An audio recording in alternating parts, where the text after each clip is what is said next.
زما سوال دی مینه څه ده؟ یو وړه شان مجموعه ده، زیم فکر دی عنوان دی، پکې لویه فلسفه ده.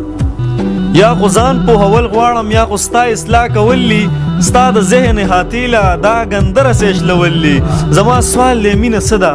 بس جانان دی ورمان دی، که د زلفو لاندې خوب دی، د بڼو په تیره سکو ځان له زړونه غوسولی، که د سرو شونډو لمبو کې ځان په زوره سوځولی، که د سترګو کویکاب کې روکېدلی او که نه د جانان غېږ کې ارمانونه رجېدلي. نه جي دا خو مینه نه ده، دا خو ژوند سره تړلې څه کیسې دي، معاملې دي.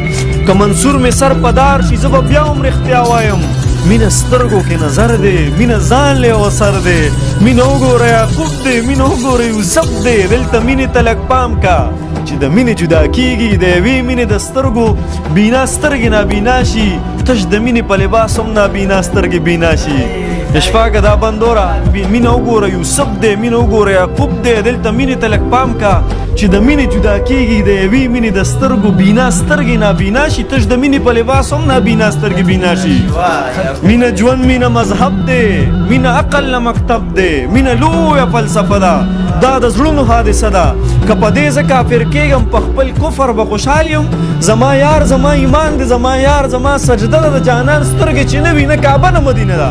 مینه حسن باندې نه ده، که بلال په تا مین شو نو ستا حسن ستا دلیل دی په بلال چې ته مین شې، دې کې لویه فلسفه ده. مینه رب سره اسمان کې دوه په دوه مباحثه ده. مینه په بوراک کې چې په خپو کې د جانان مې غوړېدلې وزر پروت دی. مینه نیمه شپه کې د خپل یار سره رشته ده. مینه یخ بادونه نه دي ابراهیم علیه السلام، مینه یخ بادونه نه دي، دا د اور یو لمبه ده، دا چې سرې به سر کې ویني دا په مینه شین جنت دی.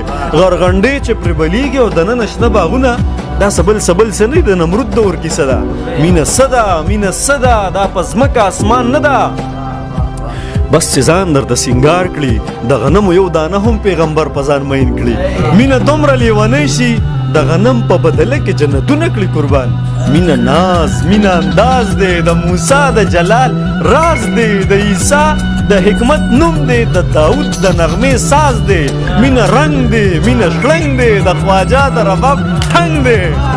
مینه رنگ دی، مینه شلنګ دی، د خواجه د رباب ټنګ دی. مینه بوت، مینه کالبوت دی، هر کافر د دې ثبوت دی. مینه دومره ړوند احساس دی چې د تور کاڼي نه جوړ بوت پسرې مینې سور کافر ته د هما واړه دنیا نه قدردان پروردګار شي. مینه سړیکه، مینه درد دی چې د وینې موج کې راشي، د فارس ظلمت سبا شي او د جهل شپې رڼا شي. یو بېنومه محبت ته ستا شعور کې عقل راشي او وجود دې هم فنا شي. ای زلمیه ستا په مرګ به محبت د ژوند بقا شي. بس هم دا به محبت وي چې د مرګ را پیدا شي، چې د مرګ را پیدا شي.